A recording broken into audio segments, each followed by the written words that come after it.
penggunaan pisang. Jadi syarikat Provate Group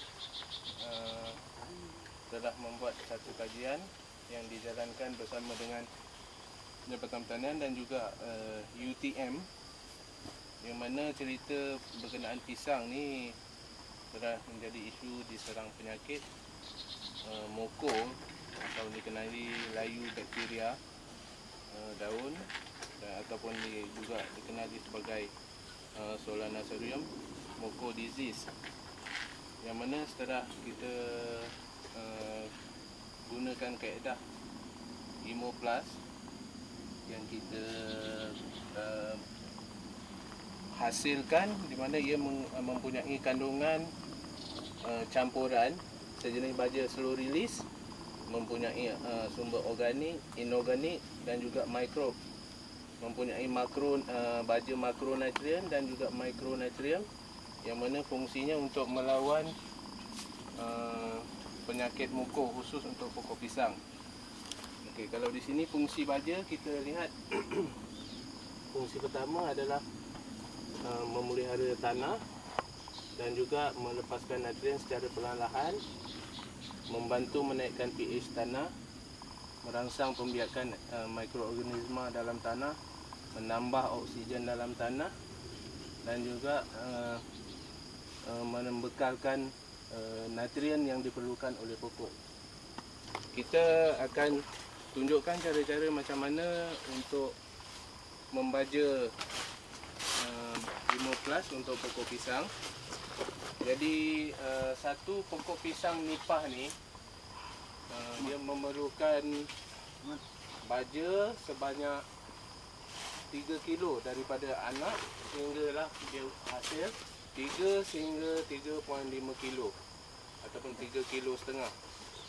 Jadi pokok pisang yang sebegini contohnya, kalau kita boleh buat pembajaan 2 kali sebulan untuk rawatan dan juga okey, kita mulakan pembajaan di mana berperingkat-peringkat lah. Kita boleh gunakan sebanyak 2 bulan sekali pembajaan. Dan juga kita lihat di sini, kalau pokok sedang begini mungkin sekali baja dalam 0.5 kilo. Kalau anak begini kita anggarkan dalam 0.5 kilo. Dan juga kalau pokok begini dalam sekitar 1,5 kilo. Jadi yang penting kita nak dapatkan dos. Nanti kita akan terangkan secara detail banyak mana mengikut sukatan. Dan baja Imo Plus yang kita gunakan ni ada 2 peringkat, satu Imo Plus 5 dan juga Imo Plus 7. Jadi Imo Plus saja tidak mampu mengawal penyakit pisang ni secara maksimal. Harus digunakan dengan Emprobio Booster. Emprobio Booster ni setelah kita aktifkan dia, kita masukkan dalam bekal air untuk kita menyembuh. Satu tong ni lebih kurang 60 hingga 80 ml yang telah kita sukat, kita tuangkan di dalamnya. Okey, air yang digunakan yang terbaik adalah air tanpa klorin, air hujan ataupun air kolam. Kalau air klorin naklah kita biarkan selama 3 malam untuk kita mendapkan klorinnya. Okey, kita gunakan terus untuk menyembuh di tempat yang kita baja tadi.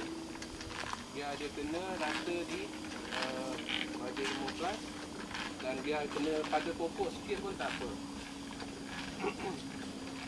Jadi dua kaedah kombinasi di mana Emprobio Booster ini adalah menjadi digunakan pada Imo Plus, supaya Imo Plus itu adalah sebenarnya sebagai rumah dan juga makanan kepada microbe booster kita. Akan jadi lebih kuat dan lebih bertenaga dan tahan lama.